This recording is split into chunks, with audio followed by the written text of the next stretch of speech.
நம்மள பல பேர் சேவிங்ஸ்க்காக வந்து பாத்தீங்கன்னா ஏதோ ஒரு மியூச்சுவல் ஃபண்ட்ஸ்ல எஸ்ஐபி வந்து பண்ணிட்டு இருப்போம். அப்படி எஸ்ஐபி பண்ணிட்டு இருக்கும்போது இந்த ஒரு தப்பை மட்டும் பண்ணிடாதீங்க. ஒருவேளை இந்த ஒரு மிஸ்டேக் உங்களுடைய எஸ்ஐபி பண்ணும்போது நடந்துச்சு அப்படின்னா உங்களுடைய எஸ்ஐபி அமௌண்ட் 500 ரூபாயா கூட இருக்கலாம்.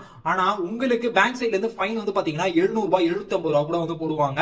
ஏன் 1000 ரூபாய் கூட வந்து போடலாம். So depends upon the bank அப்படின்ற மாதிரி தான் அந்த பெனால்ட்டி எல்லாமே. இது எதனால வரும் அப்படின்னு சொல்லிட்டீங்கன்னா உங்களுடைய எஸ்ஐபி அன்னைக்கு வந்து பாத்தீங்கன்னா எஸ்ஐபி நீங்க ஏதாவது டேட் சூஸ் பண்ணிருப்பீங்களா, அந்த அக்கௌண்ட்ல இருந்து என்னோட பேங்க் அக்கௌண்ட்ல இருந்து எஸ்ஐபி இந்த டேட்ல இருந்தா காசு டிடெக்ட் ஆகணும்னு அந்த டைம் அப்ப இன்சஃபிஷியன்ட் பேலன்ஸ் இருந்துச்சு உங்களுடைய பேங்க்ல அப்படின்னா அந்த டைம்ல இந்த மாதிரி பெனால்ட்டி வந்து விழும். சோ இந்த மாதிரி பெனால்ட்டி எல்லாம் தவிர்க்கணும் அப்படின்னு நினைச்சீங்கன்னா உங்களுடைய எஸ்ஐபி டேட்டா வந்து பாத்தீங்கன்னா உங்களுடைய சேலரிக்கு அடுத்த நாளே வந்து வச்சுக்கோங்க. இல்ல சேலரி வர நாள் அன்னைக்கே வச்சுக்கோங்க. அப்படி இல்ல இந்த மாசம் ரொம்ப டைட்டா இருக்கு அப்படின்னு நினைச்சீங்கன்னா நீங்க என்ன brokerage ஆப்ல யூஸ் பண்றீங்களோ அதெல்லாம் மியூச்சுவல் ஃபண்ட்ஸ்ல போயிட்டு இந்த மாசத்துக்கு வந்து ஸ்கிப் பண்றேன், அதான் பாஸ் பண்றேன் அப்படின்றத சொல்லி நீங்க இந்த மாசத்துக்கு வந்து ஸ்கிப் வந்து பண்ண முடியும். அப்படி இல்லப்பா எனக்கு ஒரு 20 தேதிக்கு மேல தான் காசு கிடைக்கும், நான் 20 தேதிக்கு மேல சேஞ்ச் பண்ணிக்கலாம் அப்படின்னு நினைச்சீங்கன்னா நீங்க 20ஆம் தேதி அப்படின்ற மாதிரி டேட்டையும் வந்து சேஞ்ச்